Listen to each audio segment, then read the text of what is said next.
It's Platt, and today we try one cocky beer. That's next to Platt's Beer of the Week.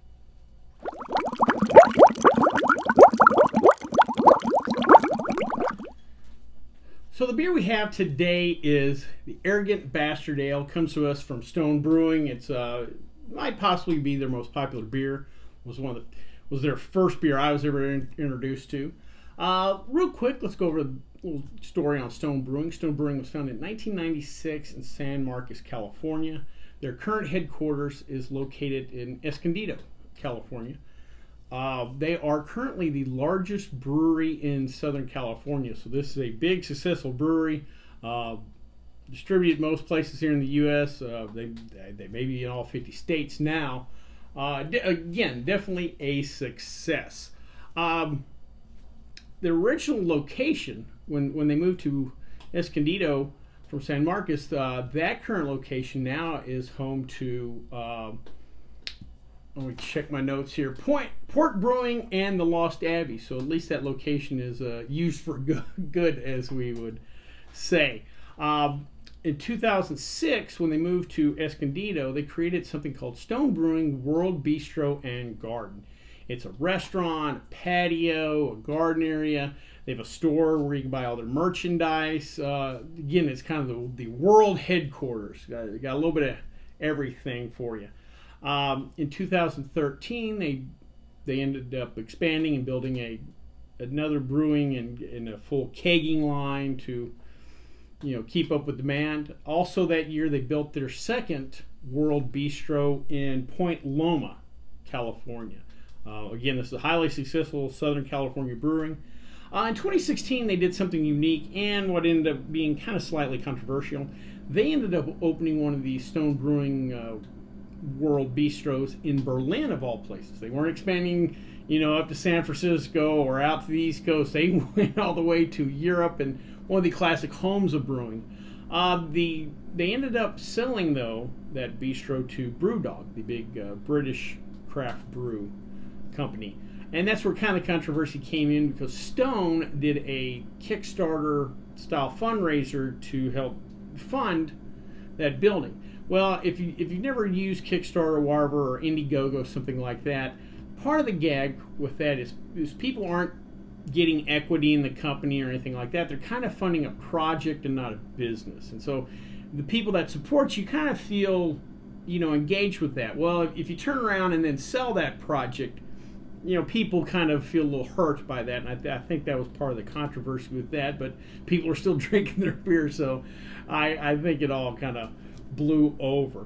Well, besides being one of the more successful breweries, craft breweries out there, they're also a highly rewarded brewery.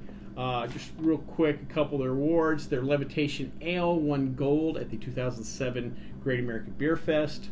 Their Imperial Russian Stout, one of my favorite beers of theirs, won gold at the U.S. Beer Championships in 2014. Also that year, their Go-To IPA won a gold at the U.S. Beer Championships. And probably the biggest award recognition they got, and something I didn't even know they had a poll on. Beer Advocate, a great resource if you're looking for beer reviews, stuff like that. Beer Advocate did a viewers poll, and Stone Brewing was rated the all-time, not the current, but the all-time greatest brewery on the planet Earth. So I don't know if you can get higher praise than that. Well, before we try this beer, let's check out the stats.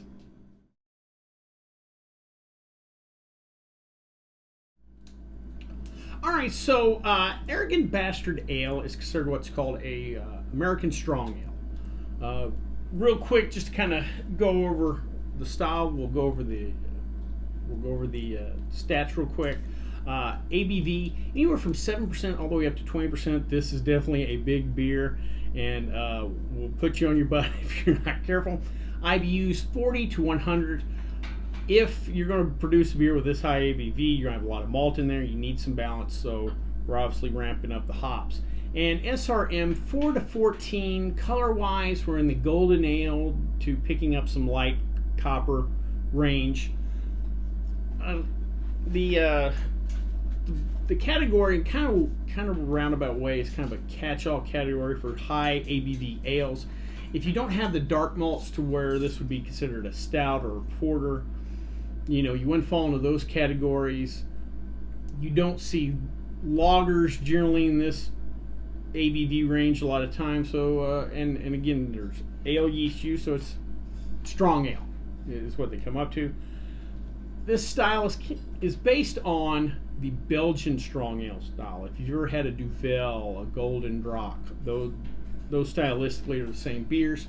The difference between the American version and the Belgian version is the yeast, and those Belgian yeast strains just add a bit of funkiness, and you know, they add a little bit of that banana taste to it or whatever, and it's just, there's a different kind of funk to it than the American ale yeast, which generally is just kind of a more straightforward fermenting type of yeast. Another beer category to kind of compare this to is barley wine as far as just ABV. This style tends to be lighter in color, lighter in body. If you've ever had like a Duvel, even though it's a high ABV beer, the body, it's a fairly drinkable beer as far as body wise, where those barley wines get fairly viscous and stuff. So that's kind of the compare and contrast to barley wine. Well, enough talking about the strong ale. Let's give this one a try.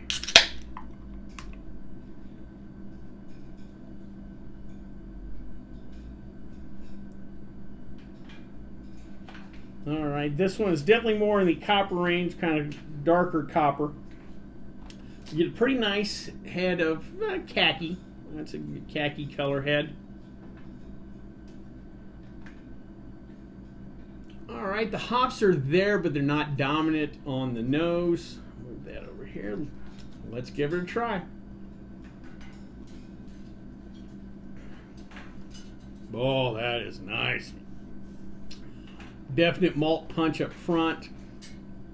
I'm getting the hops on the finish, but it's not a long hop finish, and it's not a powerful bitter finish. It's there. It's present, but it fades away nicely.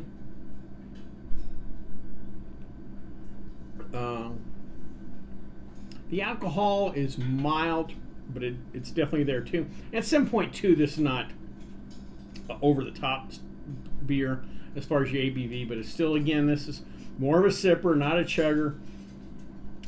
This 24 ounce can will probably be savored, and probably by the end of the beer I will be feeling fine.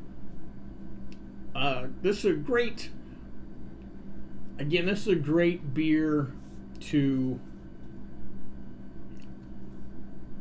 you know, on those fall kind of winter days. A beer that, again, if you want something more, if you're just not in the mood for the Coors Light, Bud Light kind of thing, this is a good one to try. One thing I wanted to bring up about the Arrogant Bastard, I know they have several different bottling offers.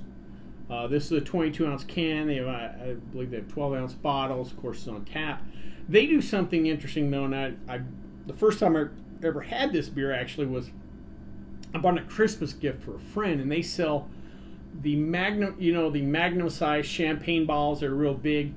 They sell Arrogant Bastard in one of those, and I can't remember the price. I mean, it wasn't cheap, but it was a great Christmas time gift, and definitely a tag team effort on drinking that bottle. But I know they have some different bottling offerings for Arrogant Bastard, and again, something like that, you know, a high ABV beer in a champagne bottle, a group of friends sharing. It's really a cool thing, something to keep out for in your more specialty liquor stores. It's probably not something you're going to find at a grocery store, but I do know. Sorry, I need another sip. I do know it's something that is offered out there. Something to keep an eye on. Boy, again, nice. Just a nice hop punch at the end. I